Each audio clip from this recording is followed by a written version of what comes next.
So this first picture, I think it's at Bluff. What's it? What the bluff called? Bald Bluff. Bald Bluff, and this is near the top, off looking south, I think. Mm-hmm. And at the bottom of the picture here, Rick, you know what these are called, and you mentioned you can make tea out of them. It's called red sumac. Oh. So I've heard of poison sumac, thinking that's like poison ivy, but if you drink that, you'll be okay? As far as I know, that's what Yule Gibbons said in his book, Stalking the Wild Asparagus. Interesting. So it's a beautiful picture. Can I make a comment here? Sure. I feel like I'm on Science Fiction 2000, a commentator. So maybe we can put our little silhouettes down the right corner there. Right. We'll see. Okay, well, this is the first picture I took when I got to the top of Bald Bluff. At Kettle Moraine Southern Unit. It's right along the Ice Age Trail in Wisconsin. Now here's a beautiful picture. This is a newly built house, I believe. Absolutely. And what a view. This is looking west from Bald Bluff. And again, we see more of that red sumac. But it's quite a beautiful view, don't you think? Absolutely, it's stunning. The Indians, Native Americans, were very impressed by it. They burned fires up here that could be seen for miles around, and big smoke clouds. Now, there was something very significant that happened in this flat area down here, this valley, with the Black Hawk War, right? Do you know anything about that? Not too much, but that's close to where it must have happened. So there was a congregation of troops down here preparing for the Black Hawk War, and supposedly Lincoln and his troops from southern Illinois his regiment was part of all these soldiers that had amassed to fight Black Hawk. And now the road you see running between, in the foreground, that road is the Kettle Moraine Scenic Highway, I think. It's quite a beautiful, you could just drive on that highway for the whole day and you'd have a good time. So it's a beautiful picture. This third one is just a little bit more northwest. Lots of red sumac. And again, it was down there where they had that congregation for the Black Hawk. Mm-hmm. Well, this was a new sign, wasn't it, Rick? It's new, the first time we've seen it. Right. I think we were at least here within the year sometime, and I was happy to see it. More people can find out how to get to the Stone Elephant. And there is a horse rider's trail that does go through close to the Stone Elephant, in fact. And for the first time, we know how far it is to the elephant, because we've always had to speculate on that before. But we've approximated about 1.5 miles. So it's 1.5 miles each way. So if you go there and come back to where from your starting point, it would be 3 miles, right? Right. And I generally walk 2 to 3 miles in an hour. But this is a lot of up and down hiking on pretty stiff terrain. It is very up and down. I mean, just to get to Bald Bluff here was quite a hike up the hill, right? It's a huge climb. Huge climb. But you thought it was worth it? It's always fun. It's always worth it. It takes me longer every year. So this is, once you leave the Bald Bluff and start this hike, here's an example of a climb right away, another one, with some red sumac on both sides of the trail.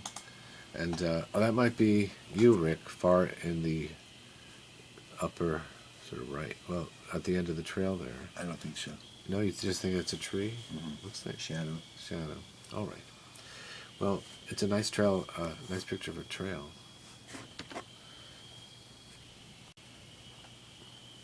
So this is when we first got to Stone Elephant, after a 1.5 mile hike. Well, and there's something new here. Someone put a D at the end of Stone. Well, that's terrible, don't you think? Well, and they dug it, so you can't just wipe it off. They sort of dug in that D. So now they're implying that it's Stoned Elephant. The elephant has a long history of tobacco use and Native American rituals that went on here. Right. But anyway, that's just people being humorous. but it's a nice sign, and once again, I'm all for people finding out where this stone elephant is located. There's a beautiful shot of the elephant. Right, it is a beautiful shot, and this is what you see when you turn the corner and go through the bushes where you've been directed with that sign from the previous picture, and there it is, you see it. But I have to say, what's new for me in the years that I've been looking, the vegetation on the right and the left, on either side of the trail that leads to that rock, that's more vegetation than I've seen ever. Is that different for you? No, it seems that those areas were pretty much flat and with just very short plants in those areas.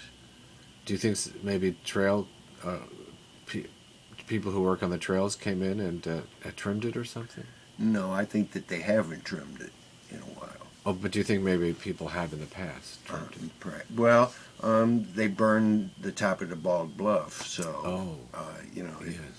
it keeps large trees from growing up there. Yeah, but it would be terrible if this got covered up and then no one would carry on the tradition of knowing about the stone elephant. A great picture, though, that is. Here he is from the side, and to me, he looks like he's more cracked up than he ever was before. So I'm imagining water getting into these crevices and expanding during the winter when it freezes, and that this stone is actually in a process of splitting apart at this point. Oh. We know for the first time ever I see a face, a human face, sort of. How can I say this? What area? This is the eye and the nose. Do you see that in the chin? Yeah. That's interesting. So the crevice on the upper right, that prominent break between the stone there, that becomes a nose when you go on the upper side of it. And then on the left corner of the stone, there's sort of a shading under there. It looks like an eye. So I wonder why someone ever came up with the term elephant, stone, of course. What is elephant about it? The color gray of the Well, stone, that's true. the size of it, it really is about the size of an elephant. Oh, that's true.